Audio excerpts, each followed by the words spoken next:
Laqad ja'akum rasulun min anfusikum azizun 'alaihi ma 'anittum harisun 'alaikum bil mu'minina raufur rahim. Fa in tawallaw faqul hasbiyallahu la ilaha illa huwa 'alaihi tawakkaltu wa huwa rabbul 'arsyil 'azim. Laqad ja'akum sungguh benar-benar telah datang kepada kalian, yaitu masyarakat Arab, rasulun, seorang rasul Muhammad, min anfusikum, dari diri golongan kalian sendiri, azizun alaihi, ya, terasa berat baginya, yaitu bagi rasul, ma'anittum, apa penderitaan yang telah kalian rasakan, harisun alaikum, dia sangat menginginkan keselamatan, harisun alaikum, atas kalian, bil mu'minina raufur rahim, terhadap orang mukmin rasul itu sangat pengasih dan penyayang. Fa in tawallau, maka jika mereka itu berpaling dari keimanan, faqul, katakanlah Muhammad, hasbiyallah, cukup bagiku Allah, la ilaha illa huwa, tidak ada Tuhan selain Dia, kecuali Dia, yaitu Allah, alaihi tawakkaltu, kepada Allah aku bertawakal, wa huwa rabbul arsyil azim, dan Dia Allah Rabbul arsy al-azim, Tuhan pemilik arsy yang agung. Ya, jadi di ayat ini Allah Subhanahu wa taala memberikan petunjuk kepada manusia tentang anugerah yang diberikan Allah kepada manusia berupa seorang rasul, yaitu anugerah yang besar. Rasul yang akan menyelamatkan mereka baik di dunia ataupun di akhirat, yaitu Nabi Muhammad, ya, sebagai pemimpin umat, ya, sebagai sandaran untuk seluruh umat, ya, beserta sifat-sifatnya yang juga terdapat dalam kitab-kitab sebelumnya. Ya, bahwa telah datang kepada kamu seorang rasul dari kaummu sendiri. Maksudnya adalah Allah mengutus seorang rasul dari kaum mereka sendiri, yaitu dari jenis dan dengan bahasa mereka, sehingga rasul dapat menjelaskan kepada mereka dengan terang, ya, tentang apa-apa yang telah diwahyukan Allah kepadanya. Jadi sifat rasul itu adalah sangat merasa berat menyaksikan penderitaan dan kesusahan yang menimpa umatnya, dan sangat berkeinginan keras untuk memberikan petunjuk kepada umatnya agar mereka itu beriman kepada Allah, selamat, ya, di dunia maupun di akhirat, dan sangat belas kasih sayang, penyayang terhadap orang-orang yang beriman. Raufun rahimun, pengasih dan penyayang. Kemudian Allah juga memperingatkan kepada Rasulnya bahwa jika manusia itu berpaling dari keimanan, maka beliau, Rasul, diperintahkan untuk mengatakan, cukuplah Allah bagiku, cukup Allah, karena hanya Dia, hanya Allah, pelindung dan penolong. Penolongku hanya Allah, tidak ada Tuhan selain Dia, tidak ada yang dapat memberikan mudarat ataupun kemanfaatan selain Dia, selain Allah. Dalam kekuasaan Allah semuanya, sehingga Dia Maha berkuasa, menguasai atas segala sesuatu. Jadi Rasulullah juga bersabda, sesungguhnya Allah Ta'ala tidak mengharamkan suatu hal, melainkan karena Allah Ta'ala telah mengetahui bahwa akan ada seseorang di antara kalian yang akan melanggarnya. Ketahuilah, sesungguhnya aku telah memegang kendali kalian agar tidak terjerumus ke dalam api neraka, seperti terjerumusnya seekor kupu-kupu atau lalat ke dalam api. Ini hadis diriwayatkan Ahmad dari Abdullah bin Mas'ud.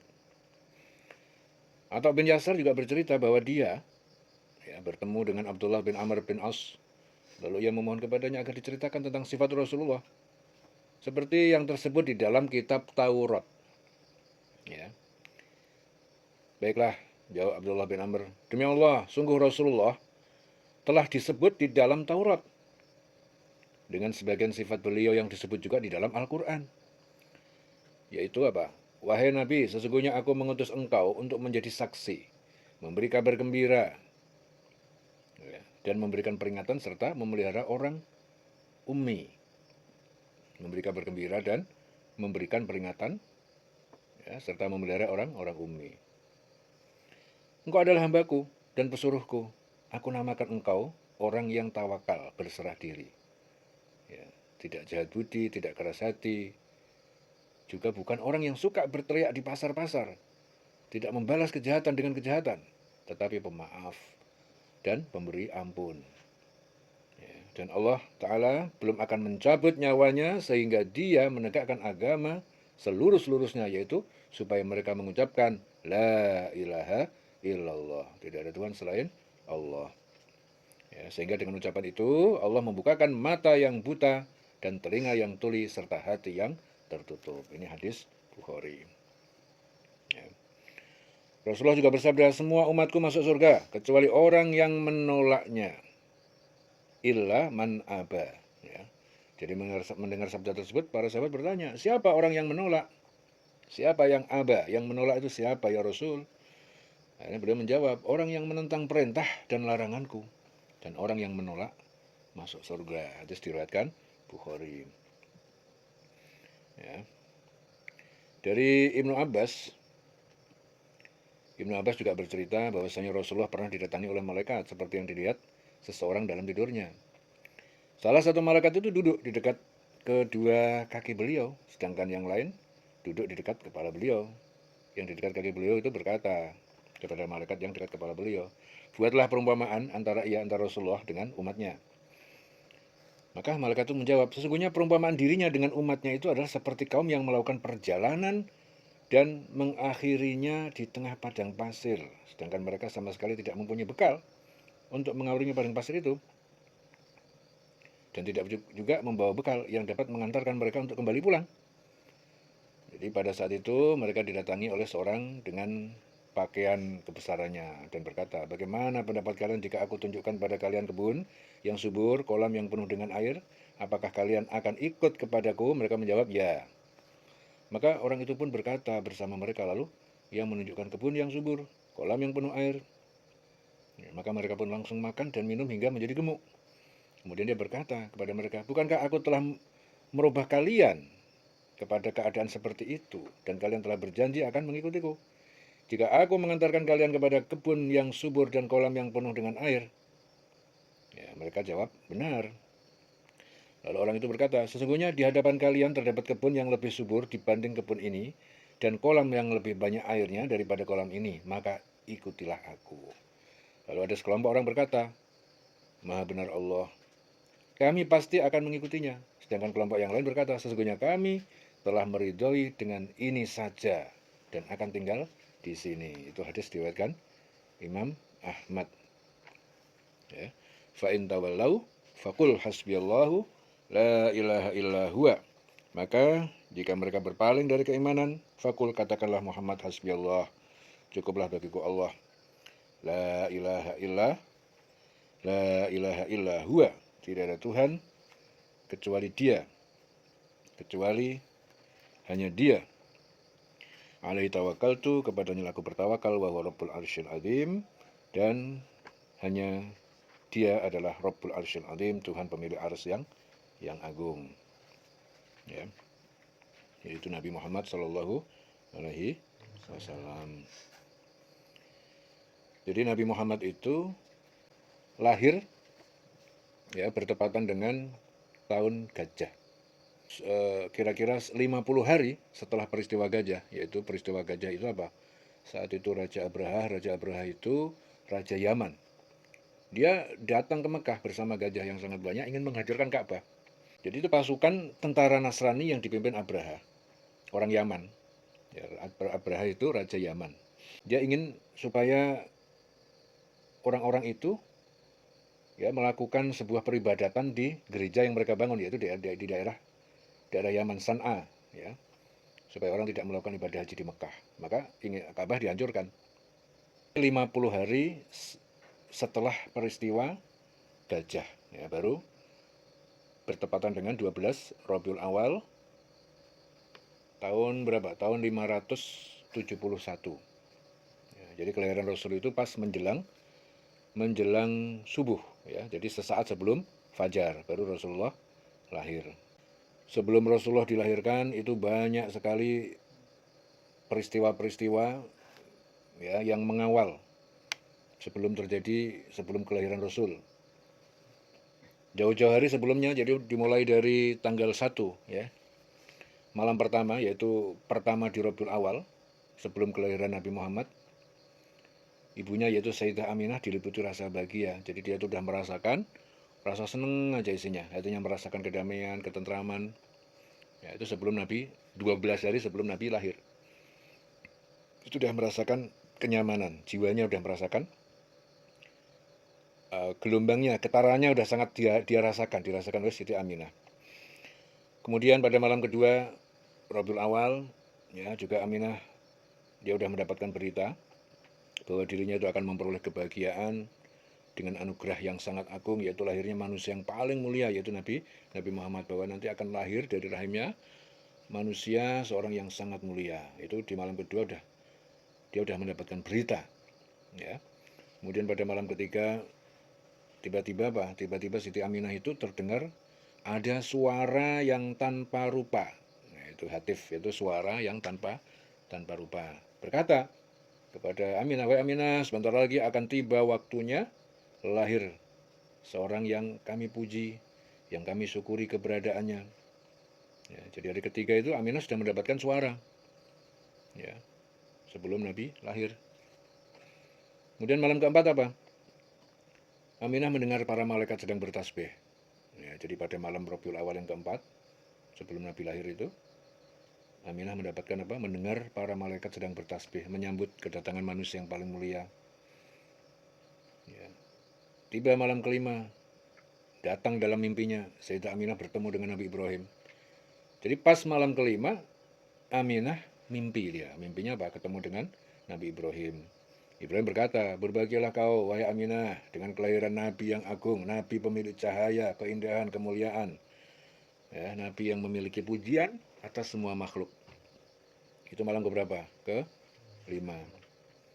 Kemudian pada malam ke-6, ya, pada 6 Rabiul Awal, Aminah juga melihat pancaran cahaya yang terlihat jelas memenuhi seluruh cakrawala. Dia melihat pancaran cahaya. Cahaya ini betul-betul cahaya kenabian.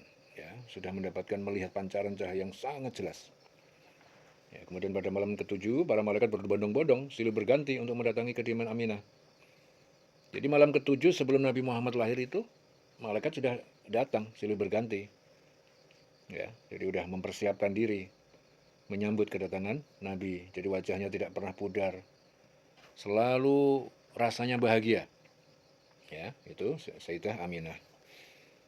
Kemudian malam ke-8, Aminah juga mendapatkan, tahu-tahu ada suara yang memanggil dari mana-mana, ya, agar para penduduk bumi menampakkan perasaan kegembiraannya.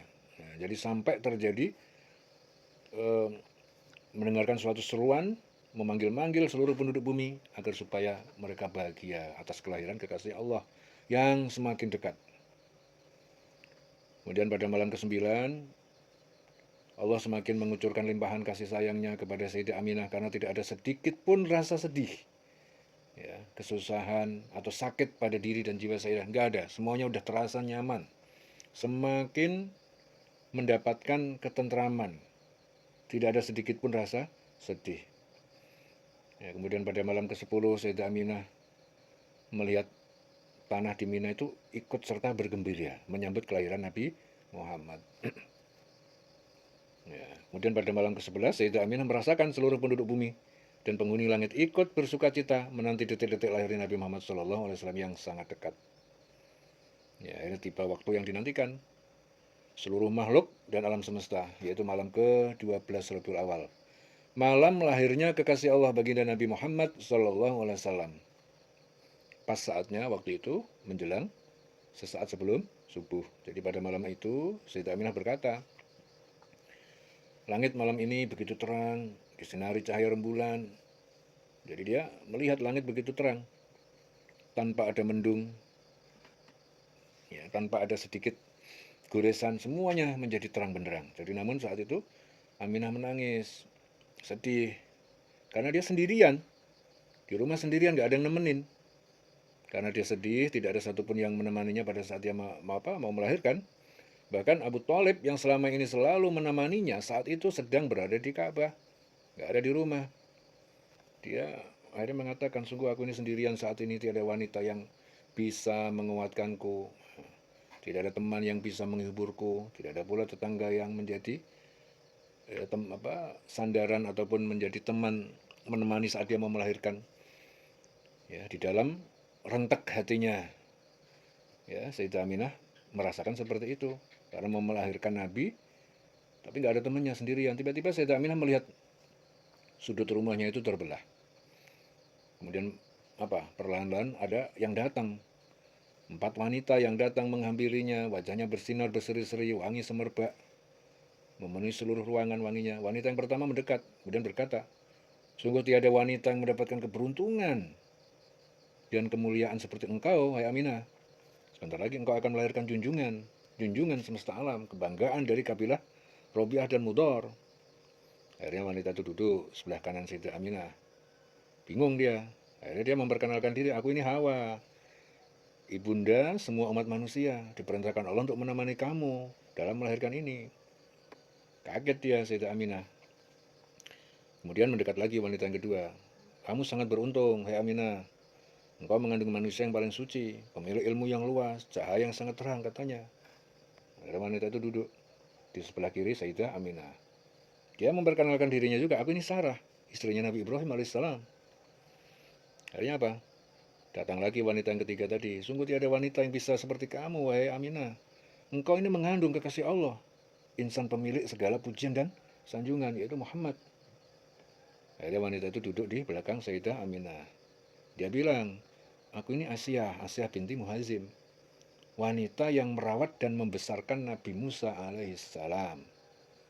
Nah, terakhir mendekat wanita yang terakhir. Wanita itu terlihat paling berwibawa, bagus, cantik, jelita. Dia berkata, wahai Aminah, beruntung sekali engkau mengandung manusia pemilik petunjuk kebenaran dan mukjizat, pemimpin dari semua makhluk langit dan bumi.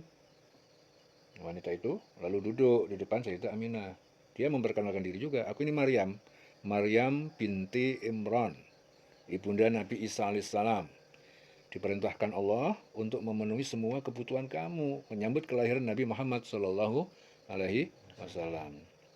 Jadi keempat wanita suci itu dan mulia di sisi Allah itu akhirnya merapat mengelilingi Sayyidah Aminah, sehingga semakin memuncaklah perasaan tentram serta kebahagiaannya. Ya, akhirnya Pak Aminah pun lantas berkata, kalian semuanya ini datang kepadaku, ini merupakan jawaban. Ya, jadi keluh kesahku tadi ini, karena saya mau melahirkan sendirian, gak ada temannya. Di saat aku sendirian butuh seorang untuk bisa menghiburku, menemaniku. Ya, kalian datang dengan wajah yang menedurkan berseri-seri. Jadi kalian itu betul-betul membuat hatiku senang sekarang ini. Ya, akhirnya pas bertepatan menjelang subuh, ya, saat sebelum fajar hari Senin, 12 Rabiul Awal tahun Gajah, terlahirlah Rasulullah Shallallahu Alaihi Wasallam.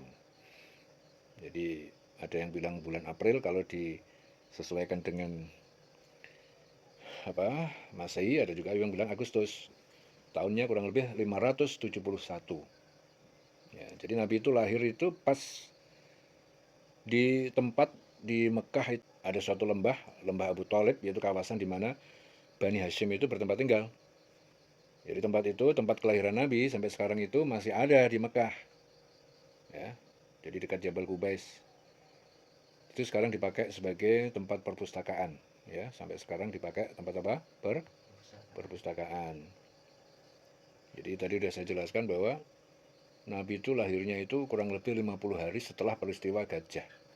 Jadi yang dimaksud peristiwa Gajah itu, jadi pada tahun itu kota Mekah itu diserang oleh pasukan tentara Nasrani di bawah pimpinan Abraha. Abraha itu raja yang memerintahkan di Yaman. Ya, jadi mereka itu bermaksud untuk menghancurkan Ka'bah karena iri hatinya melihat orang-orang yang pergi haji ke Ka'bah Mekah. Akhirnya dia membangun sebuah gereja di San'a. San'a itu daerah Yaman, daerah dia, untuk mengalihkan orang-orang yang berhaji supaya tidak ke Mekah, tapi ke San'a. Nah, maka dia ingin menghancurkan Ka'bah.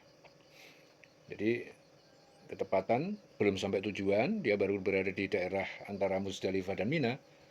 Ya. Jadi gajah-gajah itu tahu-tahu berlutut dia. Kalau diarahkan ke Ka'bah, dia berlutut, nggak mau jalan. Tapi kalau diarahkan ke selain Ka'bah, dia tahu-tahu lari kenceng. Ya itu udah ada tanda-tanda kalau dia udah nggak mampu untuk mendekat dengan Ka'bah.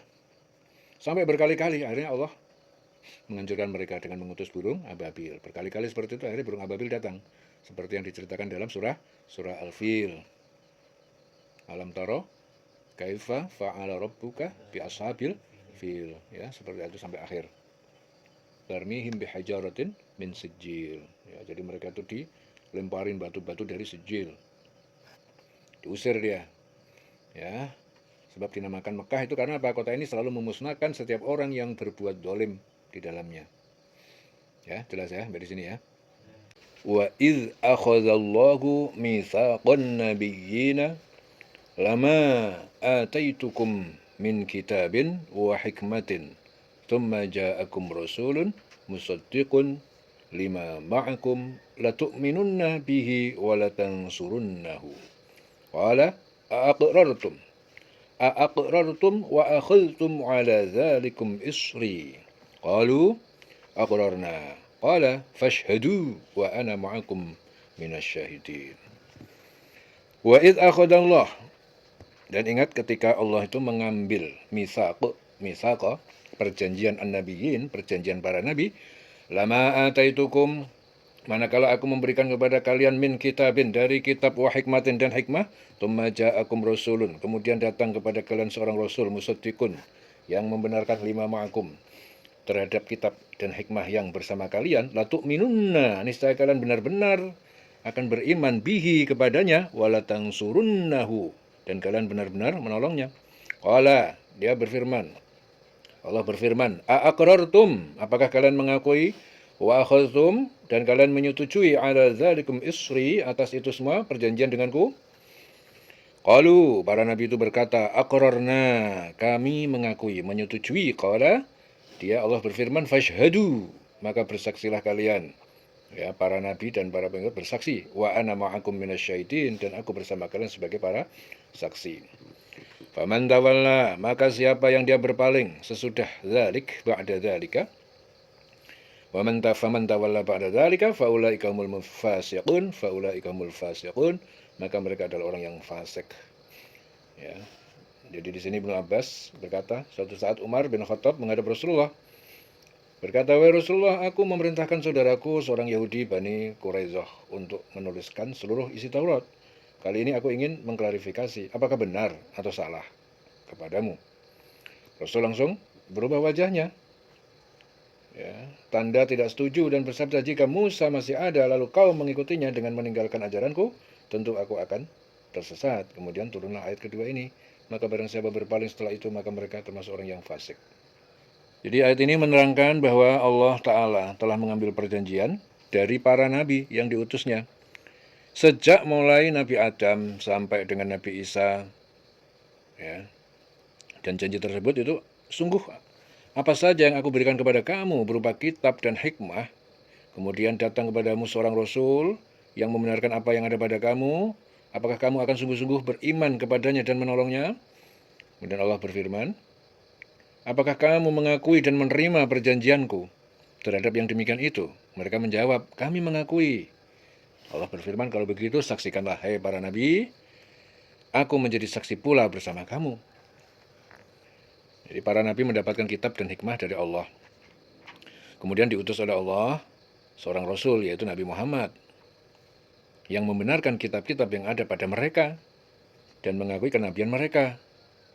Nah, maka mereka para nabi ditanya oleh Allah, apakah kamu sungguh-sungguh beriman kepadanya dan menolongnya? Ya. Jadi menjadi satu pertanyaan, apakah orang-orang yang telah meninggal dunia dapat beriman dan menolong orang-orang yang masih hidup? Ya, akan tetapi Allah telah berfirman, janganlah kamu mengatakan terhadap orang-orang yang gugur di jalan Allah Ta'ala bahwa mereka itu mati. Bahkan sebenarnya mereka itu hidup, tetapi kamu tidak menyadarinya. Ya. Jadi ini para nabi-nabi terdahulu itu hidup, bukan mati. Ya. Jadi dari ayat yang diwahyukan oleh Allah Ta'ala kepada Rasul tersebut dapat diambil kesimpulan bahwa apa? Pada hakikatnya para nabi itu tidak mati seperti kematian manusia pada umumnya. Ya, karena Allah itu mengatakan bahwa mereka itu hidup, dan bukti bahwa mereka itu beriman kepada Nabi Muhammad itu pada saat sholat di Masjidil Aqsa, ya, yaitu pada saat peristiwa Isra Mi'raj. Nabi Muhammad menjadi imam dan para nabi menjadi makmumnya.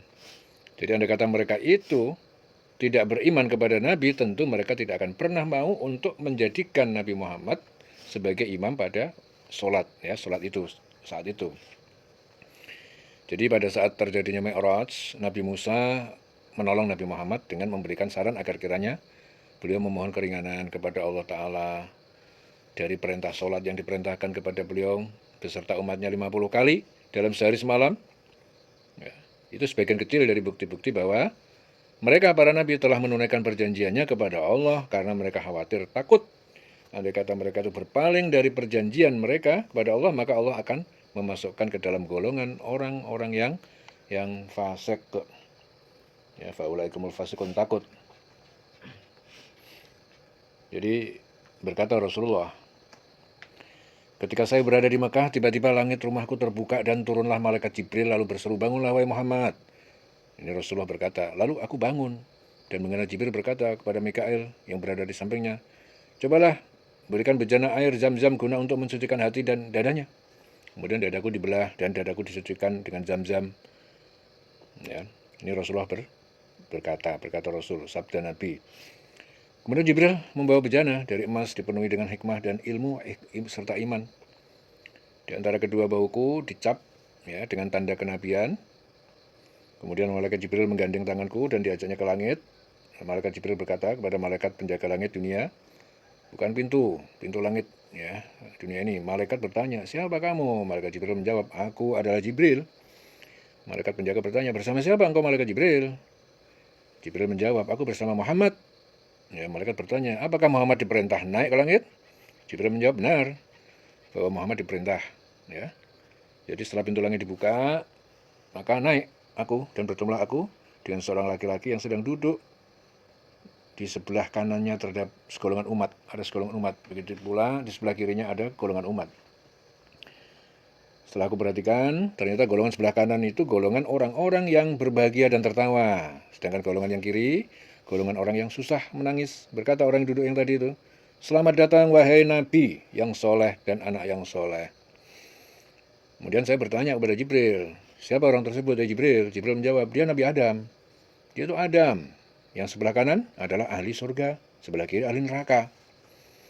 Ya, kemudian saya naik langit kedua, malaikat Jibril berkata, buka pintu langit kedua. Malaikat penjaga bertanya, siapa kamu? Jibril menjawab, aku Jibril. Ya, malaikat lain bertanya, bersama siapa engkau hai Jibril? Jibril menjawab, aku bersama Muhammad. Lalu malaikat juga bertanya, apakah Muhammad diperintahkan naik? Jibril menjawab, benar. Begitulah sampai ke langit 7. Setiap langit ditanya. Kemudian aku dibawa malaikat Jibril ke Sidratul Muntaha. Dan setibanya aku di sana, melihat daun-daun serta buah-buahan diliputi cahaya Allah.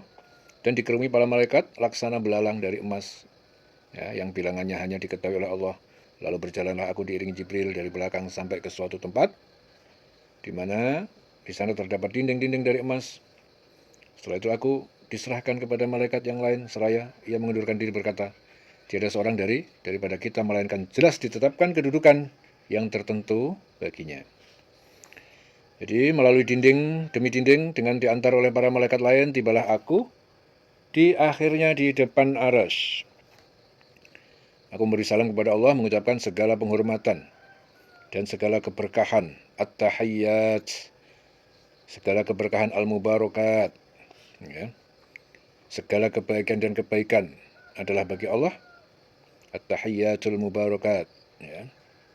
Segala kebaikan dan kebahagiaan. Segala kebaikan bagi Allah. Keberkahan, penghormatan. Kemudian Allah berfirman, keselamatan bagimu wahai nabiku yang dirahmati dan diberkahi. Ya. Jadi itu dalam tahiyat. At-tahiyyat al-mubarakat, as-salawat, at-tayyibat. Lillah. Ya. Dan aku membalas dengan kata-kata semoga keselamatan bagi kami dan hamba-hamba Allah yang soleh. Ya, assalamualaikum ayuhan nabiyyu wa rahmatullahi wa barakatuh. Assalamualaikum wa ala ibadillahis sholihin. Ya, keselamatan bagi kami dan hamba-hamba kami yang soleh. Allah berfirman kepada wahai Muhammad, aku telah menganggapmu sebagai kekasih, sebagaimana aku menganggap Ibrahim sebagai Khalil. Ya, jadi Nabi Ibrahim itu sebagai Khalil, Nabi Muhammad sebagai kekasih. Dan aku telah bercakap-cakap dengan kamu, sebagaimana aku bercakap-cakap kepada Musa, dan aku menjadikan umatmu sebaik-baik umat terdahulu, pertengahan dan terakhir. Maka terimalah yang aku berikan kepadamu dan jadilah kamu dari golongan hamba-hambaku yang bersyukur. Kemudian kepada umatku diperintahkan sholat 50 kali sehari. Ya, dan dengan demikian selesai tugasku menghadap Allah Azza wa Jalla. Kemudian dibawalah aku ke Sidratul Muntaha oleh malaikat-malaikat pengantarku dan bertemulah aku dengan malaikat Jibril serta menyambutku dengan kata-kata, Allah telah menyambut dengan sambutan yang tidak pernah diberikannya kepada seorang dari makhluknya. Apakah ia malaikat, nabi? Dan Allah telah memberimu suatu kedudukan yang tidak pernah dicapai oleh seorang penghuni langit dan bumi. Alangkah bahagianya engkau dengan kedudukan yang tinggi, kemuliaan yang berlimpah yang telah dianugerahkan kepada kamu. Maka bersyukurlah engkau kepada Allah yang maha pemberi nikmat serta mencintai orang-orang yang bersyukur. Ya, kemudian turunlah kami ke bawah melalui langit demi langit dan sampailah di suatu tempat dan bertemu dengan Nabi Musa seraya Musa bertanya kepadaku, apakah yang telah Allah wajibkan kepada kamu dan umatmu? Aku menjawab, sholat 50 kali sehari. Lalu ia pun berkata lagi, kembali kepada Tuhanmu dan mintalah keringanan. Umatmu tidak akan mampu melakukan menurut pengalamanku. Umatmu tidak akan mampu. Kemudian kembali. Akhirnya Rasul kembali kepada Tuhanku. Ya, kembalilah aku kepada Tuhanku, itu kata Nabi, untuk memohon keringanan sampai dengan nasihat Nabi Musa. Ya, sesuai dengan yang dinasihatkan Nabi Musa. Maka oleh Allah aku diberi keringanan 10 sehingga menjadi 40 kali dan itu masih terlalu berat. Ya, dan disuruh kembali minta keringanan, kemudian mondar-mandir. Lalu mondar-mandir aku antara Musa kepada Allah sampai akhirnya Allah berkenan menjadikan sholat fardu 5 kali. Walaupun begitu Nabi Musa menasihati aku untuk memohon keringanan. Biarlah aku menyerahkan dan menerimanya. Ya, setelah itu kami meninggalkan Musa dan terdengarlah suara, aku telah menentukan fardu dan memberikan keringanan kepada hamba-hambaku, dan aku mengganjar setiap kali, 1 kali kebaikan dengan 10 kali pahala. Ya, setelah itu, ya, dengan tiada terpisah dari Jibril, tibalah aku kembali ke tempat pembaringanku. Dan peristiwa itu terjadi pada 1 malam. Ya. Itu orang-orang pilihan, orang yang meninggal, ya, adalah perpisahan antara jasad dan jiwa dan mereka masih bisa berinteraksi. Disinilah setan membuat perangkat, yaitu untuk mengaku menjadi sebagai utusan Allah. Jadi sholat yang tadinya 50 kali hanya dimudahkan Allah menjadi sampai berapa? Sampai 5 kali. Ya. Faman tawalla ba'da dzalika faulaika humul fasiqun. Maka siapa yang dia berpaling sesudah perjanjian itu, faulaika humul fasiqun, maka mereka adalah orang-orang yang fasik. Jadi kelahiran Nabi Muhammad itu betul-betul menjadi kegembiraan dan kebanggaan serta menjadi kekaguman. Jadi berita kelahiran Nabi itu sudah sampai kepada para rasul. Jadi ayat ini itu membuktikan bahwa kelahiran Nabi Muhammad itu sudah diketahui sejak dulu. Jadi berita besar tentang kelahiran Nabi Muhammad itu sudah disampaikan sejak Nabi Adam. Ya. Jadi ayat ini berarti telah memberitahu kepada kita, kepada umat, bahwasanya sejak Nabi Adam sampai Nabi Isa itu kelahiran Nabi Muhammad sudah disampaikan. Ya, sudah ada perjanjian. Jadi para nabi itu berjanji kepada Allah bahwa bila mana datang seorang rasul, yaitu namanya Muhammad, mereka akan beriman kepadanya dan menolongnya. Ya, harus beriman kepada Nabi Muhammad dan siap menolongnya. Aslinya seperti itu. Ya. Tapi pada kenyataannya, karena banyak musuh-musuh yang ingin merusak ajaran yang diajarkan Allah kepada umat manusia, akhirnya terjadi pembelokan, ya, banyak pembelokan yang dilakukan oleh manusia. Jadi di dalam Al-Quran para nabi itu adalah pilihan, ya, seperti yang difirmankan oleh Allah, wa innahum indana laminal mustofainal akhyar, dan sungguhnya mereka pada sisi kami benar-benar termasuk orang-orang yang baik, orang yang dipilih. Ya. Jadi keterpilihan Nabi Muhammad serta seluruh jaringan keturunannya itu menunjukkan kehendak Allah mutlak. Ya. Jadi Allah itu memiliki otoritas untuk memilih Muhammad sebagai nabi. Jadi banyak sekali peristiwa-peristiwa di luar Mekah. Di antaranya peristiwa yang terjadi pada tahun 571, tepat pada tahun kelahiran Nabi. Saat itu pasukan gajah yang dipimpin Abraha hendak menyerang dan menghancurkan Ka'bah. Ya, Abdul Muthalib kakeknya Nabi hanya bisa pasrah dan menyerahkan sepenuhnya Ka'bah kepada sang pemilik, yaitu Allah Subhanahu wa taala. Beliau berdoa agar tujuan Abraha itu dan bala tentaranya tidak berhasil.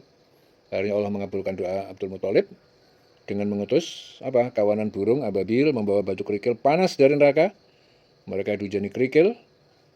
Akhirnya ababil hancur, luluh lantah oleh panasnya kerikil.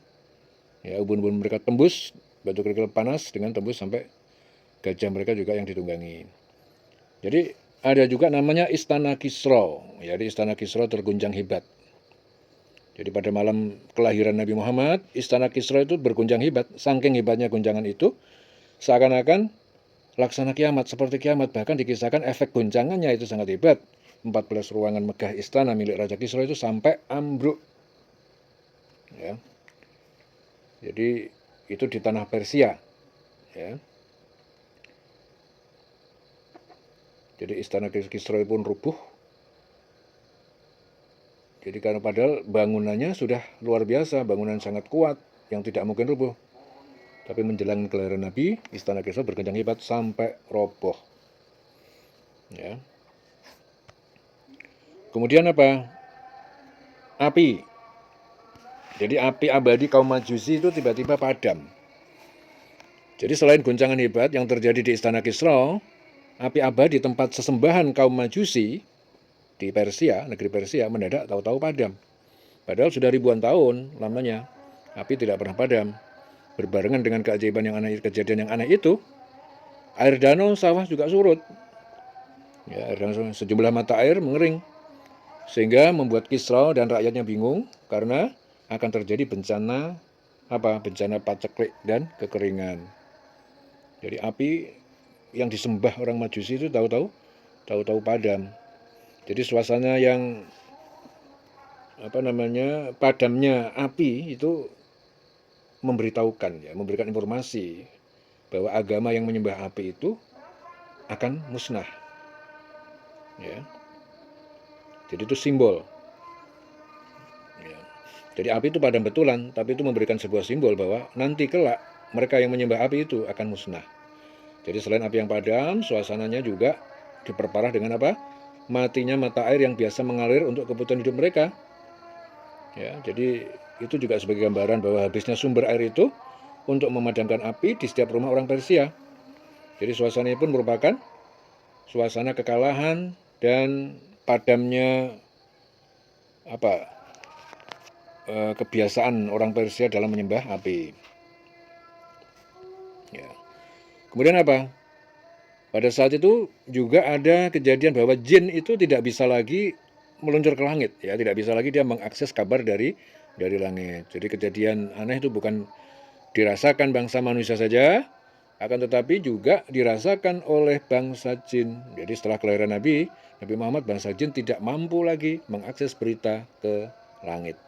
Jadi ini diakui sendiri oleh bangsa jin, ya, seperti yang ditulis yang ada dalam surah jin, ya. Sesungguhnya kami telah mencoba mengetahui rahasia langit, maka kami mendapatinya penuh dengan penjagaan yang kuat dan panah-panah api.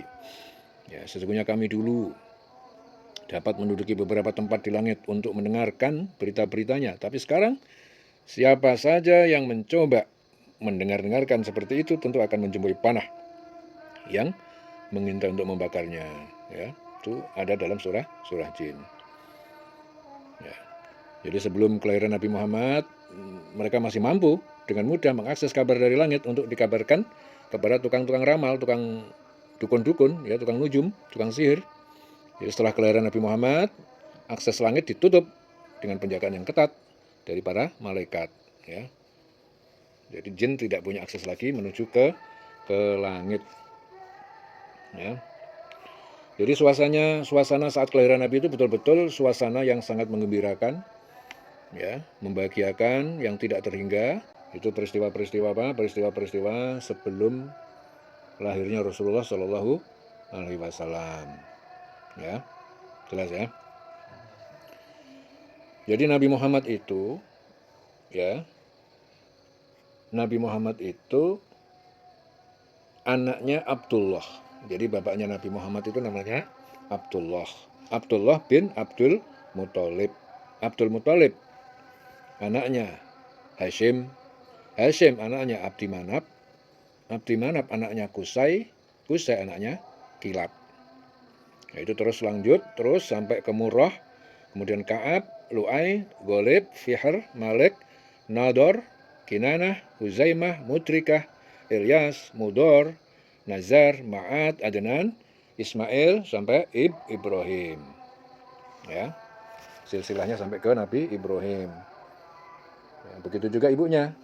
Kilab itu, ya, kalau di silsilah Jawa itu namanya bapak, mbah, buyut, canggah, wareng, udek-udek, terus sampai ada 18 generasi. Ya.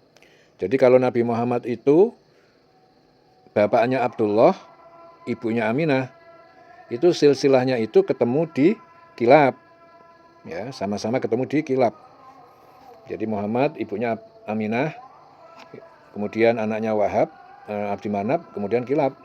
Kalau dari bapaknya Nabi Muhammad, Abdullah, Abdul Muthalib, Hashim, Abdi Manaf, Qusay, Kilab, sama-sama ketemu di Kilab.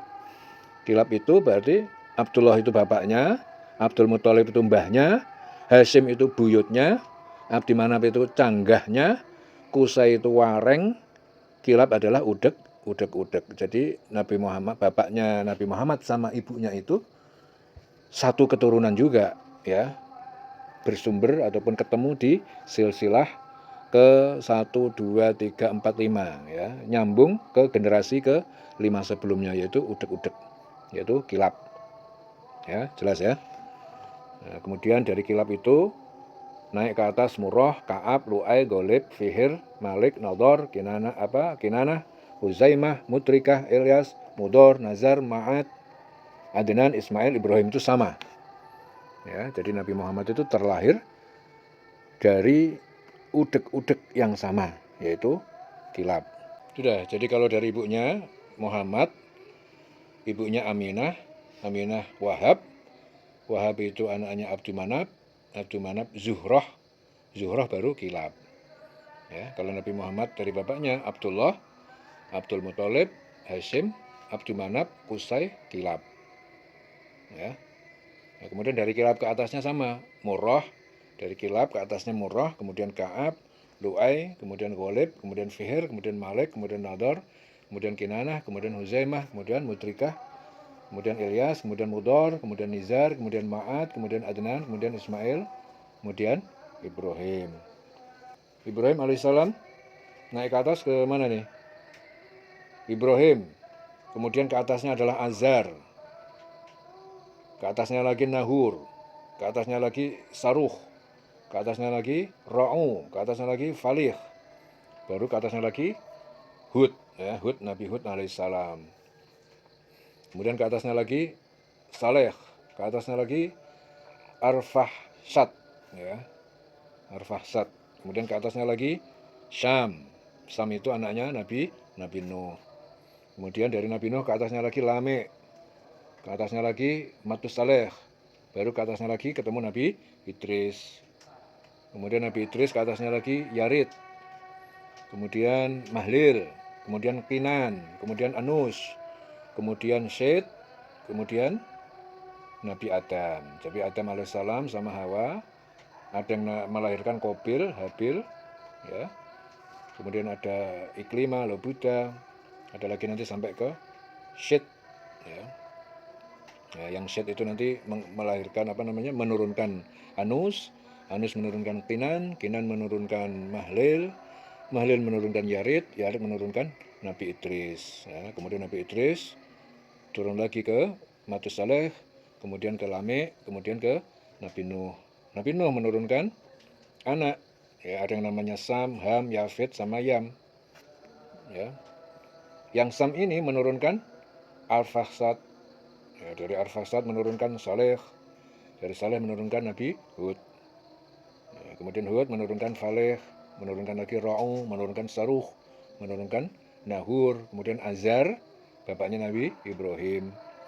Ya, kemudian dari Ibrahim, ya, menurunkan Ismail, dari Ismail sampai ke Adnan, Ma'ad, Nizar, Mudor, Ilyas, Mutrikah, Huzaimah, Kinanah, Nador, Malik, Fihr. Ya, kemudian masuk ke suku Quraisy, Golib, Lu'ai, Ka'ab, Murrah, kemudian Kilab. Ya. Ya, jadi Kilab inilah yang menjadi udek-udek pertemuan Nabi Muhammad, ya, di generasi udek-udek antara bapaknya Nabi Muhammad dengan ibunya. Ya, jelas ya. Jadi begitu Nabi lahir, ya, kelahiran Nabi Muhammad itu tidak seperti bayi-bayi yang lain yang lahir. Namanya aja Nabi Muhammad, kekasih Allah, ya, pemimpin umat seluruh alam. Jadi kelahirannya itu aneh, tidak seperti kebiasaan bayi yang lahir yang lain. Jadi kedua tapak tangannya itu, begitu lahir itu menapak di atas tanah seperti orang yang sujud ketika sholat. Ya, jadi begitu lahir seperti itu. Namun bagian kepalanya ke atas, menoleh ke atas, wajahnya menatap ke arah langit. Lahir itu sudah dikhitan, ya, dalam keadaan sudah sunat. Jadi kalau ada orang mengatakan, Nabi Muhammad kapan sunatnya kok merasakan sunat? Dia udah lahir dalam keadaan sudah disunat waktu lahir. Jadi tali pusarnya sudah terpotong secara otomatis. Kalau orang-orang lahir seperti orang-orang biasa lahir harus dipotong tali pusarnya. Dia belum hitan, tapi kalau Nabi Muhammad begitu lahir sudah berhitan, tali pusarnya sudah terpotong, kedua matanya sudah bercelak, bersih, ya, harum baunya. Dan yang anehnya lagi perkembangan perhalinya itu seperti 1 bulan. Begitu cepat perkembangannya Nabi Muhammad. Kalau orang itu nggak bisa apa-apa cukup lama, baru bisa merangkak. Nabi Muhammad umur 3 bulan udah bisa berdiri tegak. Ya, orang-orang biasanya bisa berjalan udah di atas 1 tahun. Nabi Muhammad umur 5 bulan udah bisa berjalan. Orang-orang biasanya umur 10 bulan, setahun 2 tahun baru bisa mulai bicara. Nabi Muhammad lancar bicara umur berapa? 9 bulan udah lancar. Ya. Jadi Nabi Muhammad itu betul-betul luar biasa. Tidak seperti dia manusia biasa, tetapi tidak biasa seperti orang-orang. Yaitu Nabi Muhammad Shallallahu Alaihi Wasallam. Itu dinamakan Muhammad, itu yang memberi nama itu sebenarnya adalah nama Muhammad didapatkan dari kakeknya yang bernama Abdul Muthalib. Ya, jadi yang memberi nama Muhammad itu siapa? Abdul Muthalib. Tapi itu berdasarkan ilham dari Allah Subhanahu Wa Taala. Ya, berdasarkan ilham dari Allah Subhanahu Wa Taala. Ya. Dan bukan sekedar itu dasarnya, namun di dalam kitab-kitab suci sebelumnya sudah disebutkan, dalam Taurat, dalam Injil, semuanya, ya, kitab suci sebelumnya sudah menyebutkan tentang kedatangan Nabi akhir zaman, namanya Muhammad, Ahmad Muhammad, terpuji. Ya, Muhammad itu artinya apa? Terpuji. Jadi terpuji baik di langit ataupun di bumi. Kemudian setelah itu Nabi Muhammad SAW mulai, ya, disusui. Yang pertama ibunya sendiri, yaitu Aminah. Kemudian Suwaibah al-Aslamiyah, yaitu budaknya Abu Lahab atau pamannya Nabi yang telah dimerdekakan. Abu Lahab itu punya budak namanya Suwaibah al-Aslamiyah. Ya, karena Abu Lahab itu saking senengnya, jadi Abu Lahab itu memusuhi Nabi, tapi dia pamannya Nabi. Saking gembiranya atas kelahiran Nabi yang bagus, ganteng, ya, akhirnya Suwaibah itu yang menjadi budak pamannya itu dimerdekakan. Dia juga termasuk yang menyusui Nabi Muhammad. Kemudian Halimah Sa'diyah, ya, juga termasuk yang menyusui Nabi Muhammad. Jadi Rasulullah itu diturunkan oleh Allah hari ini adalah Rabiul Awal tanggal 1. Kalau Rasulullah lahir 12 Rabiul Awal tahun Gajah. Hari ini 1 Rabiul Awal tahun berapa? Tahun berapa hari ini? 2025 itu Masehi. Ya. Kalau Agustus 2025. Jadi tanggal 1 Rabiul Awal 1447 Hijriah itu hari ini. Itu bertepatan dengan tanggal berapa? 24 Agustus 2025. Berarti sekarang kalian hitung. Hari ini hari ini tahun 2025. Rasulullah lahirnya dulu itu 571 Masehi. Ya, berarti sudah berapa tahun hingga hari ini? 2025 dikurangi 571. 1450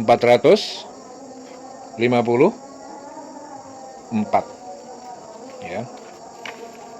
Jadi Nabi Muhammad itu sudah 1454 tahun yang lalu. Karena ada Nabi Muhammad, maka sekarang ini kita bisa hidup baik. Kalau tidak ada Nabi Muhammad, kita nggak tahu jadinya hari ini kita jadi apa. Ya. Karena dimulai dari Nabi Muhammad itulah kita sekarang jadi tahu bagaimana kita menyembah Allah dan Tuhan kita siapa, kita jadi tahu. Peristiwa-peristiwa terdahulu kita jadi tahu. Semua sumber informasi, semua penjelasan-penjelasan tentang kehidupan saat ini dan kehidupan masa lampau, bahkan sejak bumi itu ada, sejak Allah menciptakan bumi, menciptakan jagat raya ini, hingga hari ini, hingga sampai nanti kita mati, sampai bumi nanti rusak, kiamat, semua informasi itu lengkap disampaikan oleh Rasulullah SAW kepada kita melalui Al-Quran Al-Karim. Melalui apa? Al-Quran yang kalian hafalkan, Al-Quran yang kalian tadaburi selama ini, itu adalah Rasulullah SAW yang membawanya. Ya, minaz zulumat ilan nur. Dia adalah Nabi yang membawa kita, membawa umat dari kegelapan, dari zulumat ilan nur kepada cahaya. Jadi Al-Quran adalah wahyu yang diwahyukan Allah kepada Nabi Muhammad. Kemudian Al-Quran itu untuk kita, untuk sekalian alam, untuk seluruh alam. Ya. Jadi kalau nggak ada kanjeng Nabi Muhammad, kita nggak tahu Quran. Kalau kita nggak ngerti Quran, kita nggak ngerti hidup. Ya. Bagaimana kita akan tahu hidup? Bagaimana kita akan tahu bisa menjalankan suatu peribadatan? Bagaimana kita kenal Allah? Kita kenal Allah itu juga sumbernya dari Nabi Muhammad.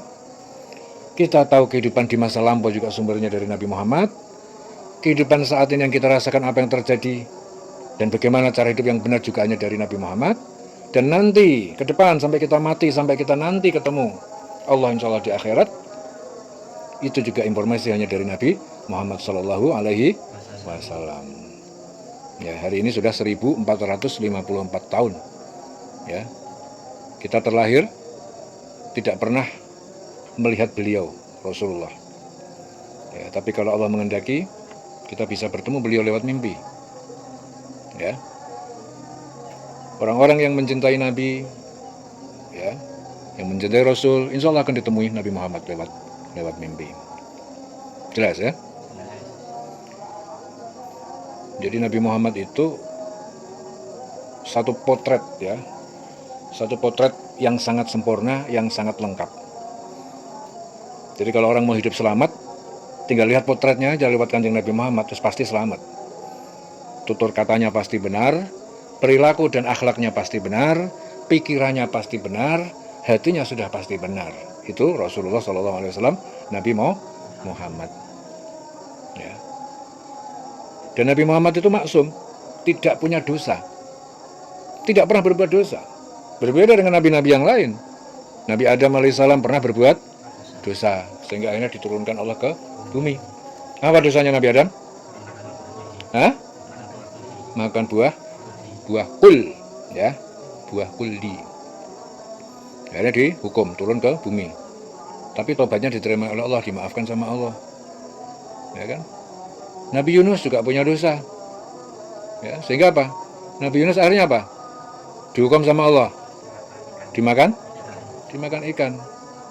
Akhirnya dimaafkan oleh Allah juga, karena di dalam ikan dia berdoa. Ya. Doanya apa? La ilaha illa anta subhanaka inni kuntu minaz zalimin. Doanya Nabi Adam apa ketika dia salah?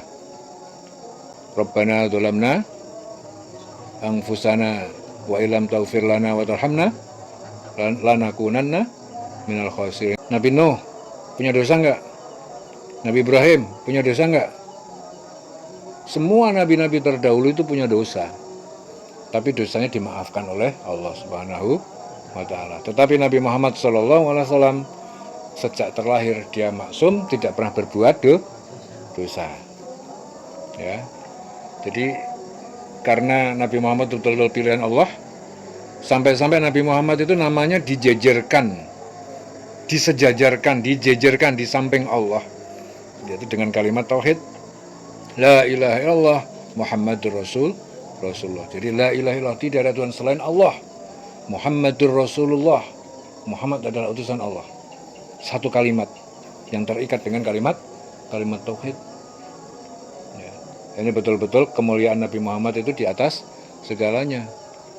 Ini betul-betul Nabi Muhammad adalah utusan Allah, wakil Allah untuk menyampaikan ya risalah-risalah untuk kita umat manusia. Jelas ya?